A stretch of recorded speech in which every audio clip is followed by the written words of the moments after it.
ഇത്രയും പ്രൊഡക്റ്റ് ആള് വീട്ടിൽ വെച്ചിട്ട് ഉണ്ടാക്കൽ തുടങ്ങിയിട്ട് ഏകദേശം 1 വർഷമായി. കൊറിയർ ആയിട്ടാണ് ഇത്താത്ത അയച്ചു കൊടുക്കുന്നത് അല്ല എല്ലാതും അയച്ചു കൊടുക്കുന്നത്. ഇതൊക്കെ നമ്മൾ യൂസ് ചെയ്യുന്നതല്ലേ? നിങ്ങളെ മക്കൾക്ക് കൊടുക്കണല്ലേ? എന്റെ മക്കള് വരെ യൂസ് ചെയ്യുന്നത്. എന്തൊക്കെ സംഭവങ്ങളാണ് ഇതിലുള്ളത്?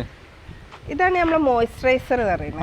ഈ ആൺകുട്ടികളൊക്കെ ഉണ്ടെങ്കിൽ ലേഡീസിനും കുട്ടികൾക്കും ഒരുപോലെ യൂസ് ചെയ്യാൻ പറ്റിയ ഒരു പ്രോഡക്റ്റും കൂടാണ്. കാരണം നാച്ചുറൽ അതിൽ കെമിക്കൽ നല്ല റേറ്റും കാര്യങ്ങളൊക്കെ ഉണ്ട്. ഇല്ല, നോർമൽ ആയിട്ടുള്ളത് തന്നെ. കുങ്കുമത്തില്ലേ അതിന്റെ ഒരു ഇതുണ്ടാവും.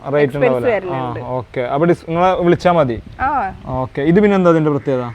ഇത് നമ്മൾ അലോവേര സോപ്പ്, കറ്റാർവാഴ അതിന്റെ സോപ്പ്. അത് ഒറിജിനൽ ഇവിടെ വെച്ച് ഒറിജിനൽ അതിന്റെ ഓയിൽ, അതിന്റെ പൾപ്പ് എടുത്തിട്ട് ഓയിൽ ഉണ്ടാക്കിയിട്ട് ആ ഓയിലാണ് ഞാൻ ഈ സോപ്പ് ഉണ്ടാക്കുന്നത്. ഒരിക്കലും പൾപ്പ് നേരിട്ട് നമുക്ക് സോപ്പ് ഉണ്ടാക്കാൻ പറ്റൂല. അതാണ് ഇത് നമ്മൾ വെർജിൻ കോക്കനട്ട് ഓയില് ബേബിക്ക് വേണ്ടി സ്പെഷ്യൽ ആയിട്ട് ഉണ്ടാക്കുന്ന ഒരു പ്രോഡക്റ്റും കൂടാണ് ഇത്. പിന്നെ നമ്മൾ കോഫി